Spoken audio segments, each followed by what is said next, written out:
The DD by Lion Edwards. You see, in my group of friends, we sure like to party. Booze, weed, all that good stuff. Well, except for me. I was one of those rare cases where people offered me a drink and I simply said no thanks.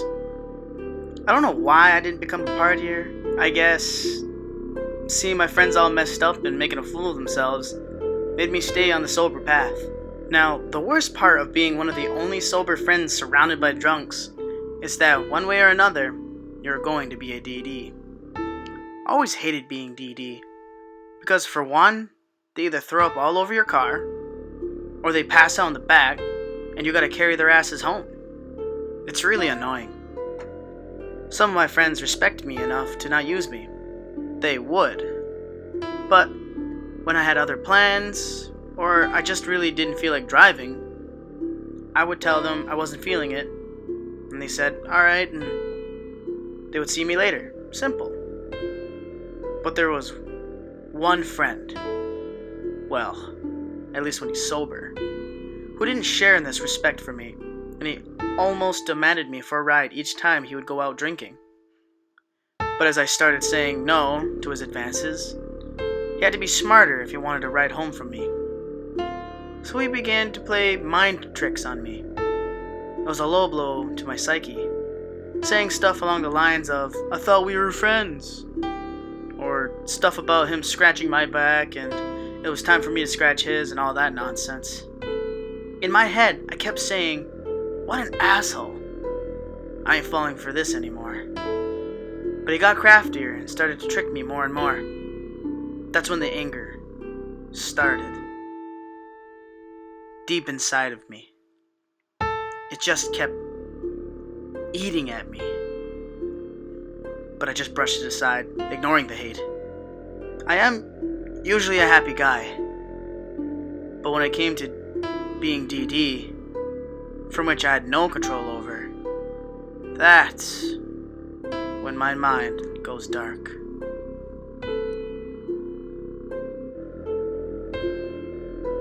One day, the whole group had been planning to go out drinking, clubbing, and having a good time.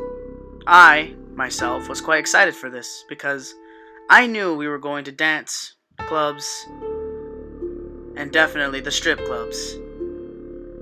And hell, what man doesn't like a time like that?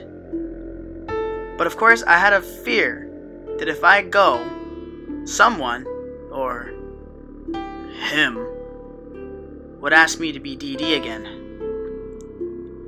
So I was getting ready at my house, and from the corner of my eye, I see the bright reflection of a truck pulling into my driveway. I recognized who it was. Fearing the worst, I approached him at the front porch.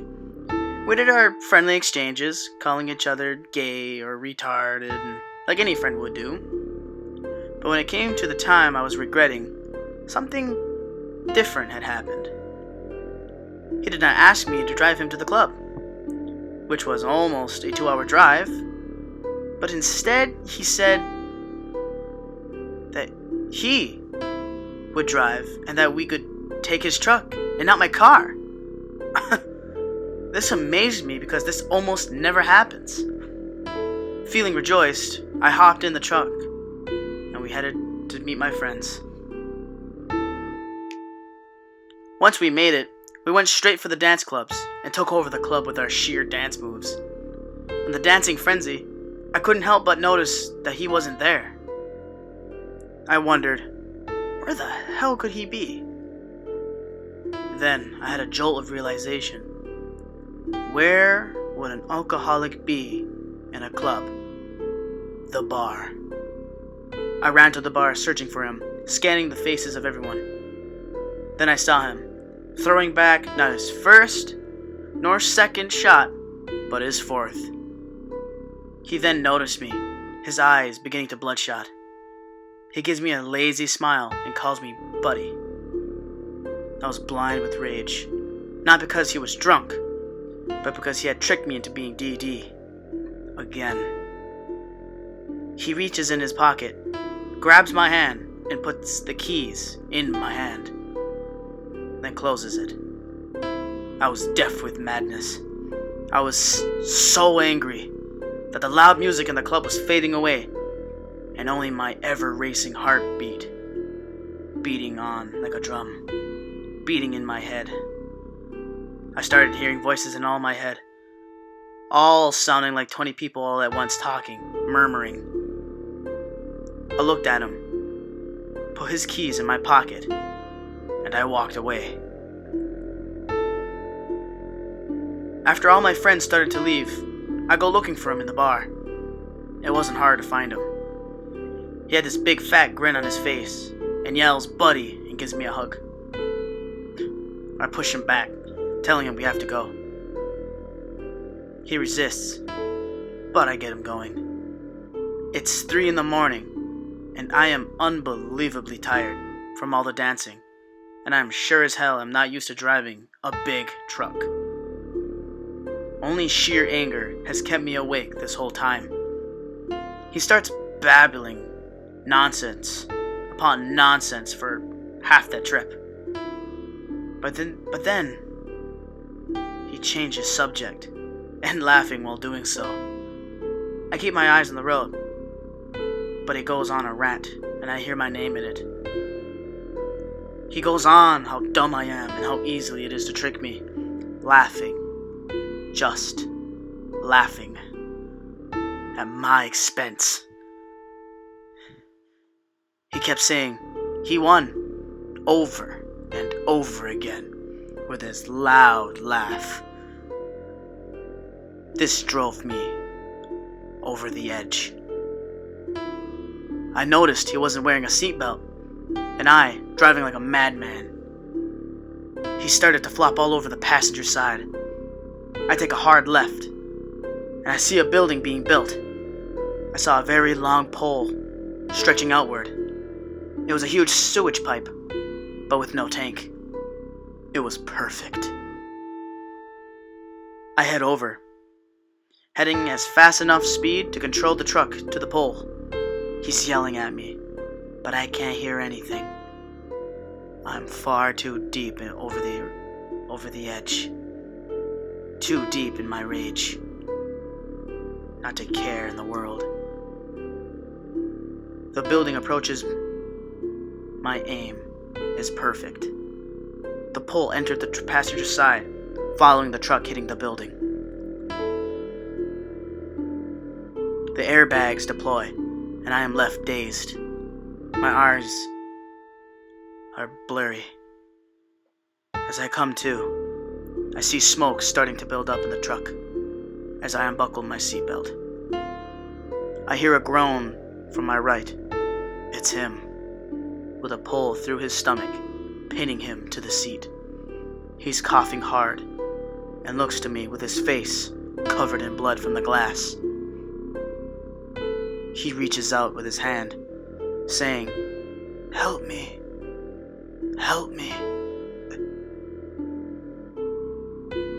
Looking at him, about to reach over to grab his hand, but I stop.